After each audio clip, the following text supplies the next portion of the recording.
we're gonna try to look at it. We're gonna have a new series today. At tatawagin natin tong series na to, Pag-asa. But before anything else, let me just encourage everyone. If this is your first time here, we just wanna say thank you for coming here. Kung first time niyo po dito, very welcome po kayo dito sa ating church. Nasa church po tayo and we're just here to really worship God and honor God in everything that we do. My name is Christian. I'm one of the pastors here. And like what I've said, we're about to start a new series. Pakisabi nga ng bawat isa, pag-asa. Sino dito may pag-asa ang buhay mo, sa tingin mo? Yan.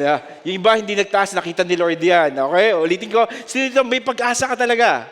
Yan, nagtaasan ng lahat. I really believe this is very fitting for us to talk about pag-asa. Nakakatuwa when it was released to all of us na ang release natin is all about pag-asa. Even ako, sobrang encouraged ako at na-excite ako sa series na to because we're talking about hope. And the very reason why we have this series is because we really want us to at least know and understand yung hope natin should be anchored dun sa finished work ni Jesus Christ. For the past how many weeks, pinag-usapan natin yung Holy Week na sinabi natin na may power yung resurrection ni Jesus. That's why we can appropriate every promise that He has given us. That's why, this time, as we hold on to that pag-asa, yung hope, babalikan natin parate yung tinatawag na cross. Kasi ito po yung hope natin. Wala nang iba pa. So, for the next 5 weeks, we're going to talk about pag-asa. The first week, we're going to talk about foundation of our hope. Ito po yung for today. For next week naman, formation of our hope. And the following week will be future hope, then fueled by hope, and filled by hope. Puro pag-asa. Okay ba yun? So we're gonna dive into the Word of God in Romans, book of Romans. Can I ask everyone to stand up and open your Bibles in Romans chapter 4, verses 13 to 25. If this is your first time, we have a keynote presentation for all of you so that you can follow us. But if you're coming here for the past how many weeks, ang prayer ko po, meron na po kayo na download na Bible o kaya meron po kayong hard copy na Bible so that you can follow us because you will never know. While we're reading the very Word of God, God will really speak to you. Nakakaya naman sa katabi mo, pwede ba maki-highlight? Okay?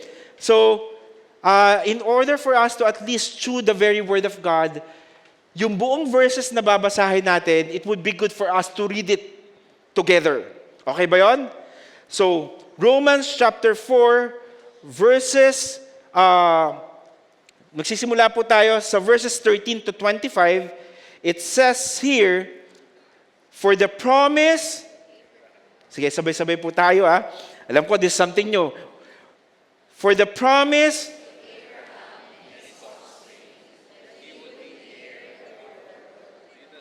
come through the,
Lord, we just want to say thank you for the reading of your word. Thank you, God, for allowing us to ponder on it. We pray, may the Holy Spirit renew, refresh our hearts right now, God. And we are declaring that you will transform us in the mighty name of Jesus. Amen and amen. You may take your seats.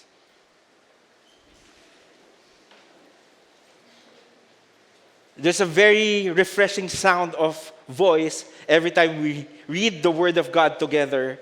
While I'm standing here in front, I just can't help but really chew every single word na binabasa natin. And like what I've said, what we're going to talk about pag-asa. So pag-asa, ano nga ba itong pag-asa na to na all of us are really wanting and all of us are really believing God for? So if you can try to look at it, pag-asa or hope, ang ibig sabihin daw, ang definition ng hope is not mere wishful thinking or blind optimism. So meaning, hindi itong wishful, ay sana mangyayari ito sa akin. So kapag may hope ka, o may pag-asa ka sa buhay, you are not just saying the words that you want to say to the point na gusto mo itong mangyari, pero in reality, there's doubt in you. Why? Because when we talk about hope or pag-asa, the definition of pag-asa, hindi po yung Philippine Astronomical, Geophysical, hindi po yun. It's a confident expectation and desire for something good in the future.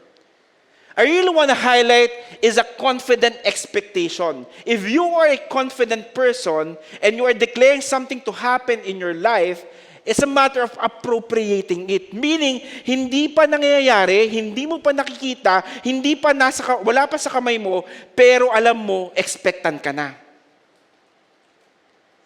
Kaya kung titignan natin yung hope, sometimes it's really hard for us to really chew kung ano ba tong pag-asa na sinasabi natin. When I was diving into the net, I was able to check one of the posts of United Nations Youth Office. Sabi niya dito, we cannot afford to lose hope. The stakes are simply too high. And then on the right side, sabi niya dito, we cannot afford to lose hope. The stakes are too high amidst of all this uncertainty in the world. If we're gonna try to look at it, sobrang dami naman talaga ng uncertainty ng buhay natin right now. Ang dami nangyayari. We're gonna dive into, if you will just go to the net, grabe lang talaga, left and right, may war. Tas dito sa Pilipinas, grabe lang yung nangyayari. Alam mo yun, yung mga banggaan, tapos nagbabarilan, all of a sudden. Then, sabi niya dito, in times like this, it's easy to feel overwhelmed by the challenges we face. Naniniwala ko, all of us here can relate with that. Kapag nag-hit na yung challenges ng buhay, sometimes it's really hard for us to find hope in that specific situation. But even the United Nations Youth Office says, but remember, hope is our powerful ally. It fuels our resilience, drives our actions, and should inspire us to keep pushing forward. If the definition of pag-asa is being confident of what you are believing for, it means that even na maraming challenges sa buhay natin, ano ba itong mga challenges sa buhay natin na pwede nating i-identify? First, maybe some of us here, we're experiencing personal struggles. Ano itong mga personal struggles? You're battling with anxiety, financial pressure, and a lot of things that is happening in your family. You feel like your career is stuck for the past how many years, your business is not doing well. So marami, iba't iba. May iba't ibang challenges lang tayo, pero in reality, lahat po tayo may challenges. It could be personal, but also it could be global. May makikita tayong wars, may natural disaster, may unrighteousness na tayo nakikita from one government to another. And at the same time, we feel like every day, lalo nagiging uncertain yung buhay natin. Or it's just simple as daily difficulties in life. Ano ba yung susuot ko sa umaga? Alam mo yun, kasi shopping mo pa lang, pero paglapit mo sa closet mo, wala na naman ako masuot. Tapos, yung daily life na namumroblema ka, ay, May nabili ako sa Shopee, ganito yung presyo, pero bila ako may nakitang mas mura. Ang sakit na sa'yo nun. So ito yung mga simple struggles, but yet in reality, sometimes we're losing hope. And I can really relate with that because, to be honest, challenges, difficulties in life, nakaka-overwhelm naman po talaga. Maybe some of you here, hindi kayo na-overwhelm sa challenges. Kasi may mga tao talagang kayang-kaya yung prayer, Lord, bigyan mo ko ng challenges because every time that I face challenges, lalo ko lumalakas sa iyo. Merong mga ibang ganang tao at hindi ako yun. Sino dito ang prayer mo everyday pagkagising? Lord, ilapas mo lahat ng challenges. Di ba wala namang ganon? Tayo, Lord, may you bless us. Pagdadaan po ako, kasi mahahawi ang daan. Pagdating ko sa EDSA, 7 a.m., lahat yan, tatabi sila. Yun yung mga prayer natin, yung gusto natin. But in reality, there are challenges in life. That's why I realize the true strength of our hope is only revealed when life tests us and challenges us. I rise up. Kapag nag-rise up yung mga challenges, at pag na-test yung sarili natin, yung perspective and views natin sa buhay, dito na natin nakikita yung strength or yung foundation ng hope na pinanghahawakan natin. Are we going to be shaken or not? Sa hamon ng buhay, everyday may hamon ng buhay, the question is, kamusta yung strength ng hope na meron tayo? May pag-asa pa ba, kapatid? That's why I really want to ask this question to everyone. Is there any hope that can truly stand firm when everything else falls apart? If you're going to look at your situation, feeling mo everything's falling apart in terms of your career, in terms of your business, in terms of your love life. Lord, wala pa rin akong jowa. Malamang 7 years old ka pa lang. Huwag ka muna mag-pray. Lord, until now, hirap na hirap ako in terms of finding job. Lord, right now, itong kasama ko sa buhay, hindi pa rin niya ako binibigyan ng ring. All the single ladies. Diba? Put your hands up.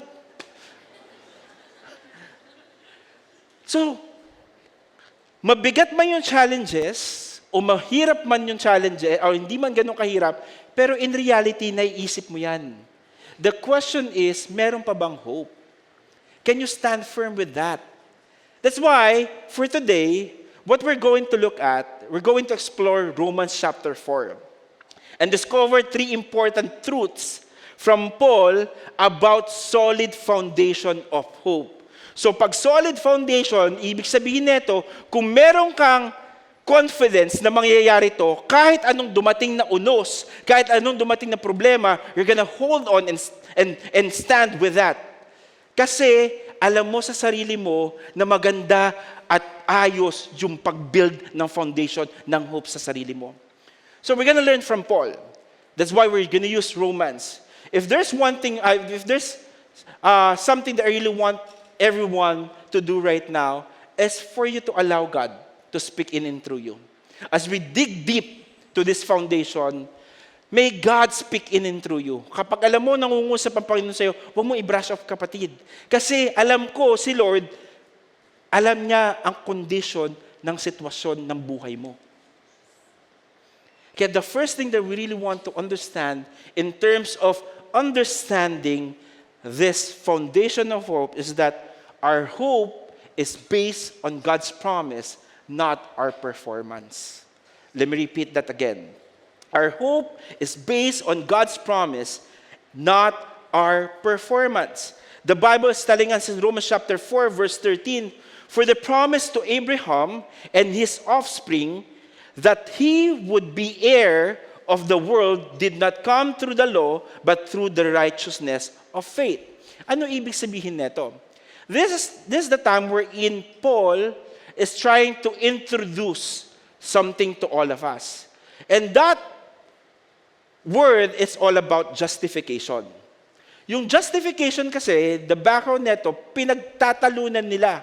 At kinaklarify ni Paul sa Gentiles at sa Jews na hindi dahil ginawa mo to para sa Panginoon at finalo mo itong mga rules na to, marireceive mo to. Sinasabi niya dito na for the promise to Abraham and his offspring that he would be heir of the world did not come through the law but through the righteousness of faith. So now, pag sinabi kasi natin justification, justification is the act of declared righteousness before God. It's all about understanding your right standing before God. If you are a follower of Christ, alam mo kung ano yung position mo. You are justified. We are justified when Jesus Christ died on that cross, lahat po tayo na-justify na. So meaning, may relationship na tayo kay God. Pero in their time, for the Jews, ito po yung view nila, yung justification, it's all about observing the law. Kapag inobserve mo yung tinatawag nating Torah, yung law, then masasabi lang, kaya mo to nakuha at na-receive tong bagay na to kasi finalo mo to.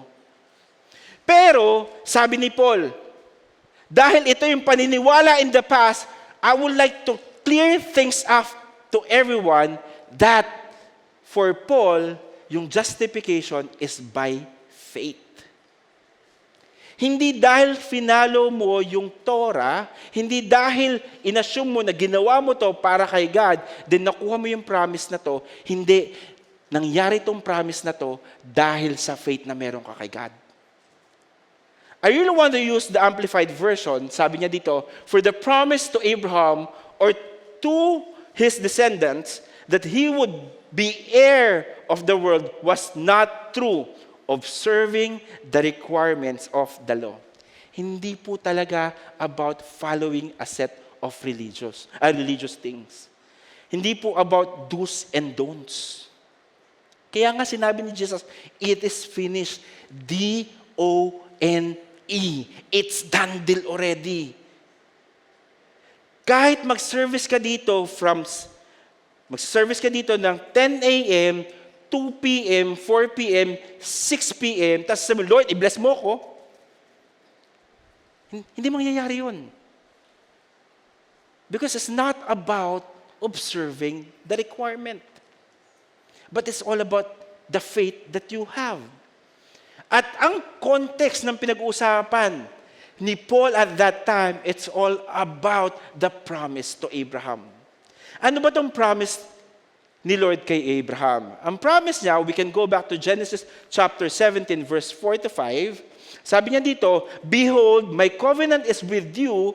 You shall be the father of multitudes of nations. No longer shall your name be called Abram, but your name shall be Abraham, for I have made you the father of a multitude of nations. Yung promise na binibigay at sinasabi ni Paul dito, it's all about the very promise of God back then to Abraham na say, Lord, may covenant kay Abraham at gagawin siyang father of all nations. At ang rason kung bakit niya gagawin yun, because of his righteousness of faith. Alam niya kung ano yung right standing niya kay Lord. Hindi dahil may ginawa siya para kay Lord. Marami po tayong practices na ginagawa sometimes. Alam mo yun, Lord, tulungan na kita, ang bagal mo naman kasi. Lord, ang tagal ko na naghihintay sa promise na to. Hindi pa ba sapat yung nagbigay ako ng 1,000,000 sa charity? Para lang mahil ako? Lord, hindi pa ba sapat yung nagbayad ako ng tax? Nagpadulas pa nga ako eh. Hindi mo ba pagyayamanin yung company ko?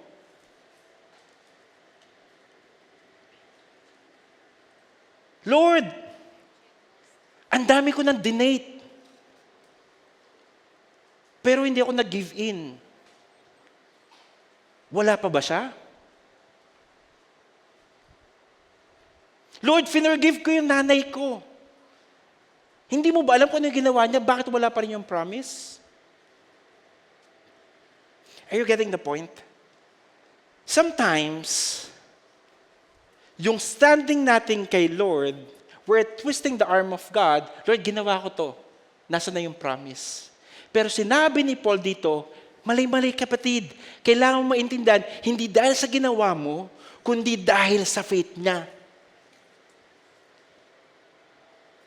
And the great thing about it, hindi tinapos ni Paul dito.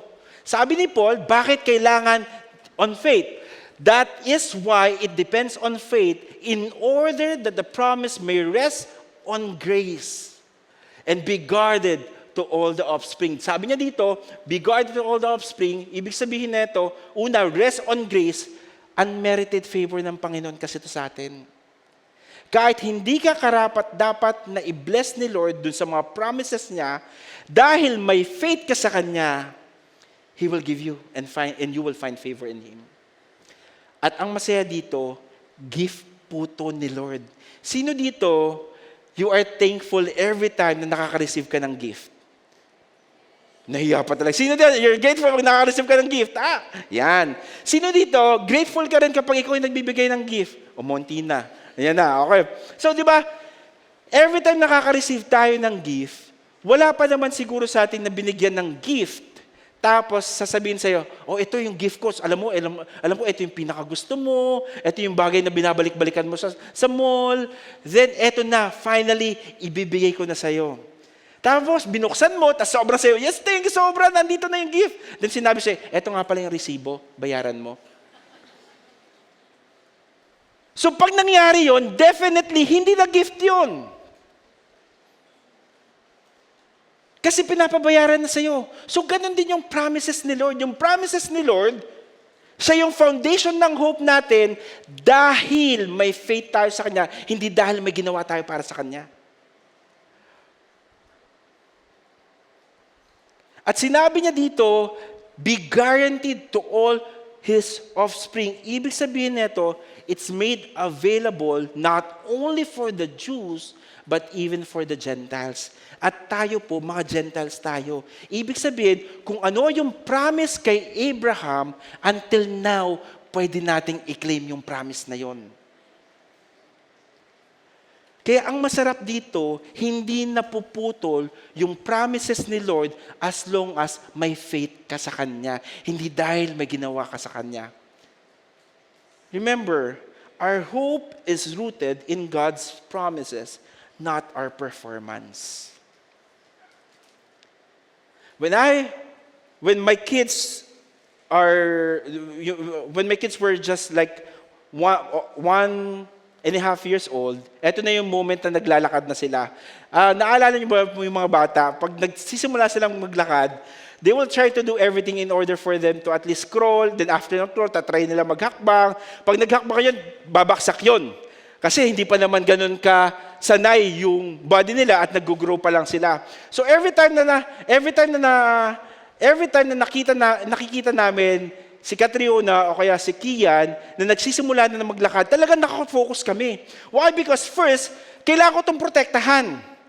Kasi hindi niya alam kung saan babaksak. At pangalawa, gusto ko siya encourage na kaya mo yan. The very first time that I saw Catriona and Kian na naglakad, naiyak po talaga ako. Kasi nakakatawa, yes, finally nakakalakad na siya. Pero ngayon, dahil 3 years old na yan ako, iba na, takbuhan talaga, matinding takbuhan na yan. Pero go. Alam mo, sobrang encourage ka. So habang na-encourage mo yan, nagkakaroon siya ng confidence sa sarili niya to continue and walk and walk and walk. Pero darating yung time na babaksak yan. What I'm trying to point out, in this walk of life, sometimes may mga struggles tayo, mga sitwasyon tayo sa buhay, na babaksak tayo. Na parang bata tayo na naglalakad lang din. Pero the great thing about it, sabi ni Lord, huwag mong kalimutan na nandito ako nag-cheer sa'yo. Kasi ito yung promise ko sa'yo. As long as you're gonna fix your eyes on me, the author and perfecter of your faith, I'm telling you, my protection is with you, my provision is with you, and even you will grow in the faith that you have in me. But the question is Is it about your performance? Wala pa po ako kung nakitang bata na naglakad, Daddy, ang galing-galing ko, ang galing-galing ko. Walang ganun. Tatayo lang yun, lalapit lang sa'yo yun, tatakbo lang yun sa'yo. Why? Because alam nila sa sarili nila, it's not about their capacity, their abilities, but it's all about someone is cheering for them. I hope every time you face challenges in life, every time you feel like wala yung promise na yon, wag po natin pangunahan ang Panginoon. Kasi ang Panginoon, willing ibigay yung promises niya. Ang tanong dito, are we performing or are we putting our faith in Him? Because the basis of our hope, yung pong faith na meron tayo sa Kanya. Kung paano natin pinanghawakan yung promises niya. The second thing that I really want to share to everyone is, our hope grows stronger when we trust in God's power, not our own. Let me repeat that again. Our hope grows stronger when we trust in God's power, not our own. Now we're talking about the power of God. It says here in verse 18, in hope, he believed against hope that he should become the father of many nations. As he had been told, so shall your offspring be. In the following verse, in verse 19, he did not weaken in faith when he considered his own body, which was as good as dead, since he was about 100 years old, or when he considered the barrenness of Sarah's womb. In verse 20, no unbelief made him waver concerning the promise of God, but he grows stronger in the faith as he gave glory to God. If we're going to try to look at it, now Paul is giving a picture of the condition of Abraham and Sarah. Because they fixed their eyes on Him, the author and perfecter of their faith, sabi niya dito, they grow stronger in His faith. Yung pag-grow ng stronger ng faith nila, it only shows that they're becoming more confident in God's power and less swayed by their circumstances. At hindi natapos dyan. In the following verse, in verse 21, fully convinced that God was able to do what He had promised. To summarize everything, eto na naman po tayo, because I'm a engineering by profession, mabibigay po tayo ng tabulated data. So, kung titingnan po natin, si Abraham, he has limitations in life. Conditions. Pero, aside from his condition, sabi dito, nag-grow yung faith niya kay Lord. The first condition is that Abraham's age, almost 100 years old, too old to have children. Matanda na po si Abraham. Pero, he believed against hope, meaning he trusted in God's promise despite the impossibility. Yun yung unang ginawa niya. Pangalawa, the condition, Sarah was barren and past childbearing age. Sobrang matanda na si Sarah to the point na parang dead na yung body niya. Pero, he did not weaken in faith. That's Romans chapter 4, verse 19. Even when they faced with impossibilities of impossible odds, he remained firm in his belief dahil ito yung promise ng Panginoon.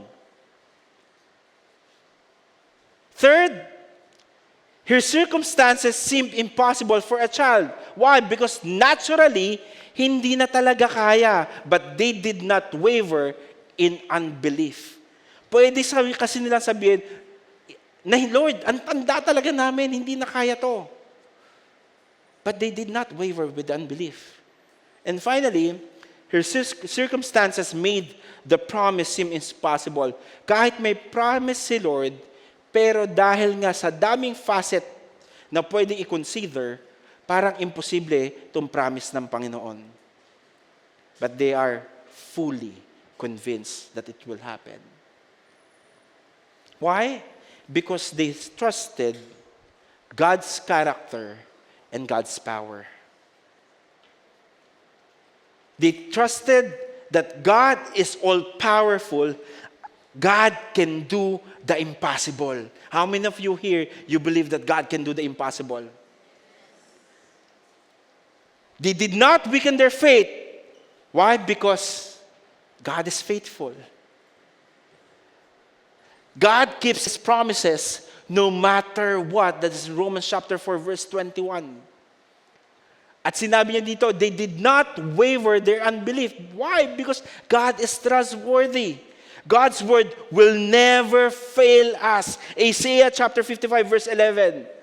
And finally, they're very fully convinced because God is all-sufficient. God is capable and able to do what He has promised. Romans chapter 4, verse 21 as well. The question that I really want to throw to everyone, if we're going to try to look at your condition, will you be moved by your unbelief? Will you be moved to the point that it will weaken your faith? Or you will be moved to the point that you will doubt that the power and the capacity of God in our lives? Will you declare in your given situation right now that God is all-powerful? Sa hinaharap mo ngayon, kapatid, si Lord pa ba ang top priority mo to the point na kaya mong ideklara that the God that I'm serving is all-powerful?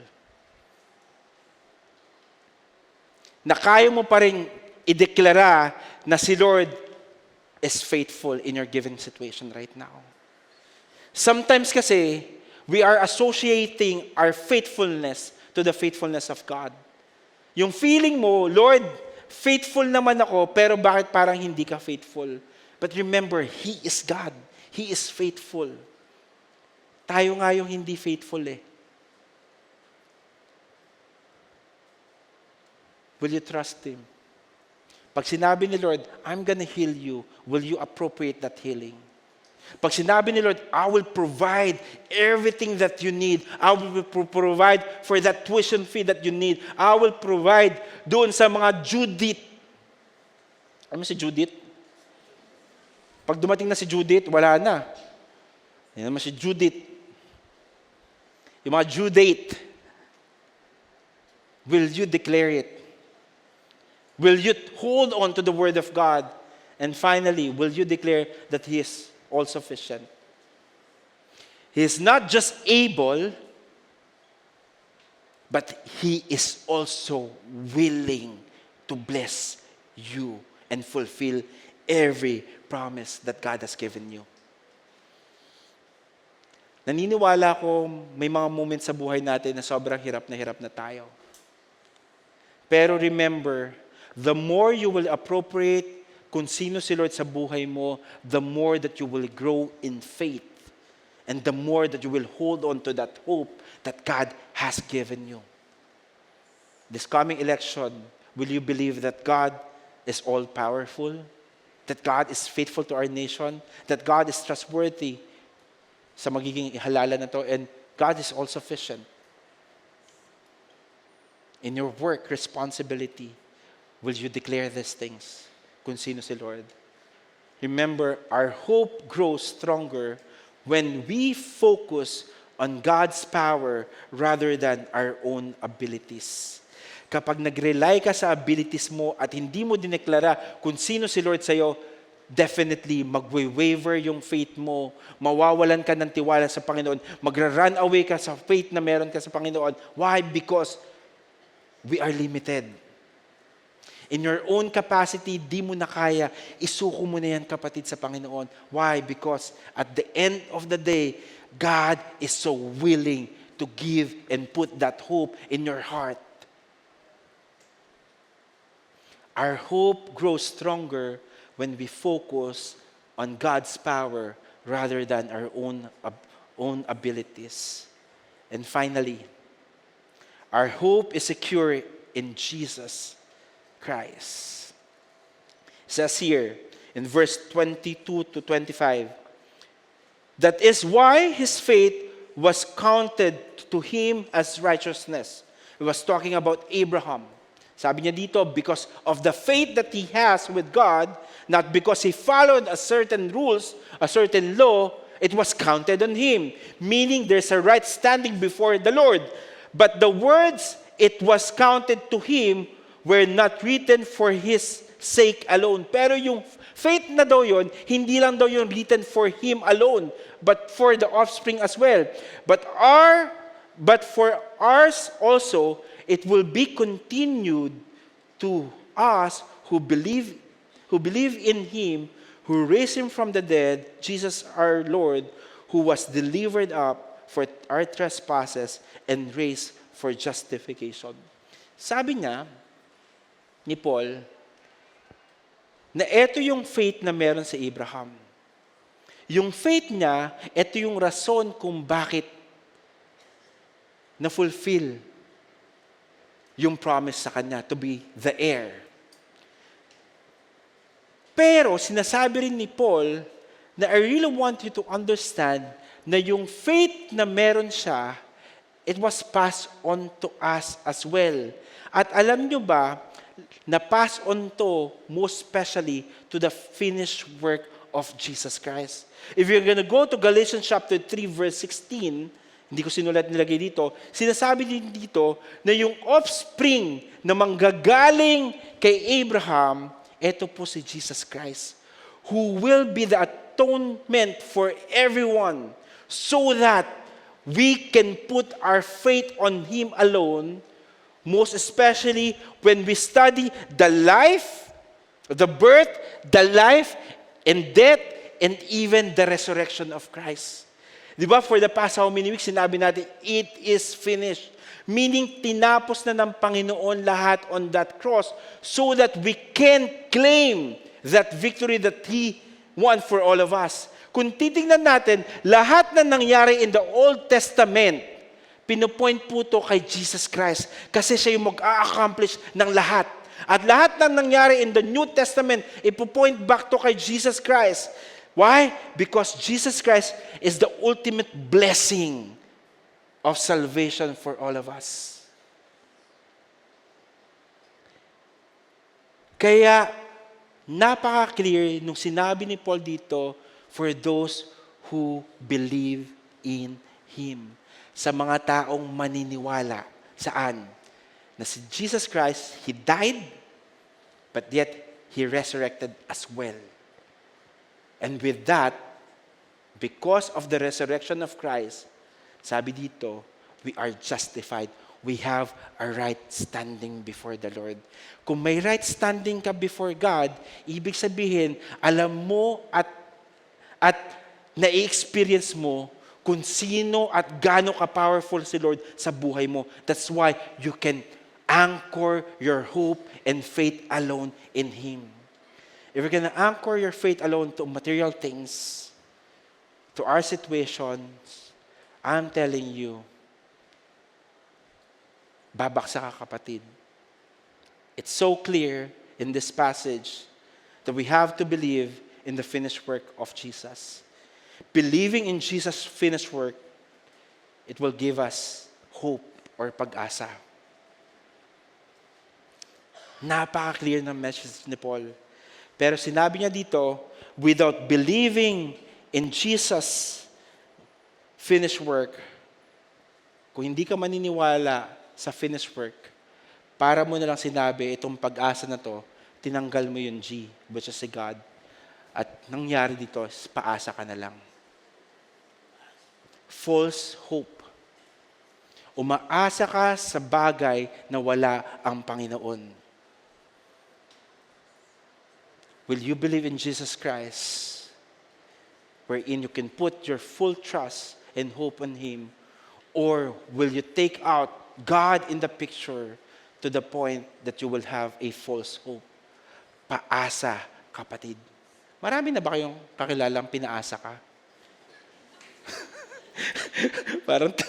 parang marami nga. Yung pinaasa ka, ang daming promises sa'yo.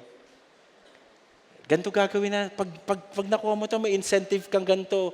Pag na-close deal mo to, meron kang mapropromote ka. O kaya kapag binigay mo to sa akin, tayo na.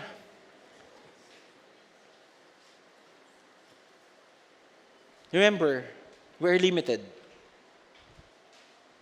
People can easily give you false hope, most especially if you will take out God in the picture. That's why, as I end, remember, our hope is secure because it is based completely on Jesus' finished work. His death and resurrection ensures that our hope is unshakable and cannot be lost. Naniniwala ako na lahat tayo dito umaasa. Pero sana, kung umaasa po tayo, tama po yung picture o tama yung tao kung saan nakabase yung hope natin. Hindi nakabase sa ATM card mo, hindi nakabase sa credit card mo, hindi nakabase sa pamilya mo, hindi nakabase sa jowa mong mayaman, hindi nakabase sa company mo na sobrang ganda ng revenue, hindi nakabase sa future mo, hindi nakabase sa career mo na nagsisimula pa lang, hindi nakabase sa sitwasyon ng buhay mo, kundi nakabase kung sino si God sa buhay mo. Because the foundation of our hope is none other than Jesus Christ Himself. He is a solid foundation. And every time there will be a storm, I'm telling you, as long as you are anchored to that foundation of hope, you will never be shaken. Can I ask everyone to stand up? We're going to take this time to worship Him. And as we worship Him, this is my prayer.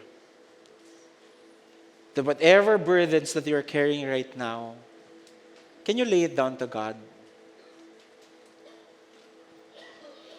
Can you declare who God is in your life?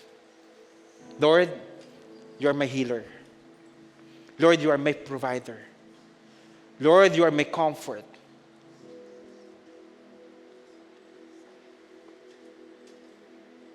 The Bible is telling us, God says, I am what I am. He can be whatever you want Him to be. Most especially in the condition that you have right now. Lord, as we worship you, may you talk to us. May we hear from you. May you renew us. May you give us the confidence to find hope in you alone and not on our circumstances. Can we just raise our hand? Can we just take this time? This is a sign of surrender. Just saying, Lord, we want you. We want to hear from you, God. Can we just sing this song?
I really believe God would like to minister to all of us here in this place. I would like you to close your eyes, bow your heads. Maybe some of you here, the very foundation of your hope, our focus are fixed to those tangible things in your life. Maybe to your finances, to your bank account, to your loved ones, to those people around you. That's why every time na dumadating yung unos sa buhay, nasashaken ka, kapatid. Nahihirapan ka to move on. Nahihirapan ka to declare and believe the promises that God has given you because iba yung foundation ng buhay mo. If that is you, this is a great opportunity for you to say sorry to God and allow God, Lord, may you help me fix my eyes to you alone. And all of the things na akala ko eto. Right now, I want you to be my solid foundation. I don't want to be shaken. I want to hold on to you, God. If that is you, I just want you to raise your hand.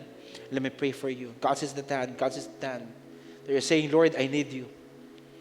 Ayoko mag-trust sa ibang bagay. I want to put my faith and trust on you alone. Lord, you see the hand of these people humbling themselves before you and saying, Lord, tapos na ako. Ayoko na. Ayoko na magtiwala sa bank account ko. Magtiwala kung anong revenue ko right now. Magtiwala kung anong meron sa paligid ko. Sa relationship na meron right now ako. But tell me and teach me, God, to fix my eyes on you, the author and perfecter of my faith. And thank you, Lord, because right now, you're building that solid foundation in my life. That whatever the enemy is trying to do, in order for me not to hold on to your promises, in order for me to be swayed to left and right, Lord, I declare right now that I will never be moved by it, Panginoon, because you are my solid foundation. Lord, thank you because you're allowing me to fix my eyes on you, Panginoon. Lord, thank you. Right now, tama na po yung pag-asa na pinanghahawakan ko at tapos na po ang paasa ng mundo. May you bless these people. You put down your hands. In the mighty name of Jesus. And finally, look up here. It's going to be hard for you to find real hope if you don't have a relationship with God. It's going to be hard for you to build the right foundation if you don't know who's the builder of that foundation.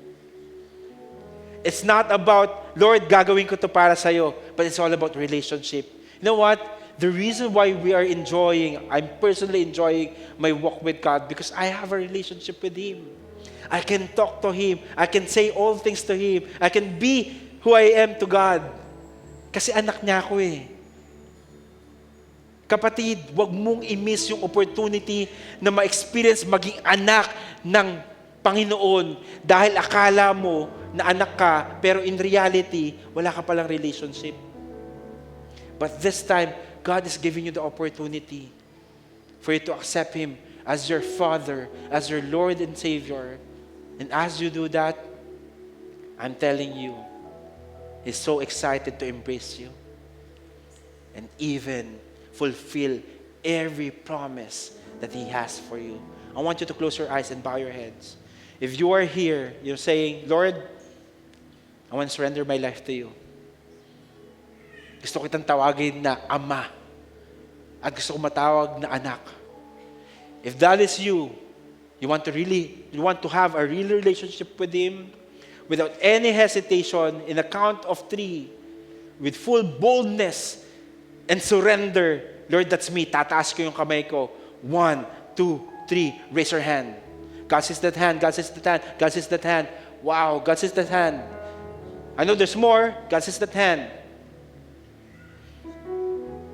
God sees that hand. God sees that hand. Thank you, Jesus. For those people raising their hands, I want you to pray after me. There's nothing magical about it, but it's all about your faith, your commitment before the Lord. Lord, thank you for calling me in this place. It's not an accident. Lord, I'm sorry sa lahat ng bagay na mali kong nagawa. But thank you because you're faithful to forgive me. I declare that I am a new creation. The old has gone and the new has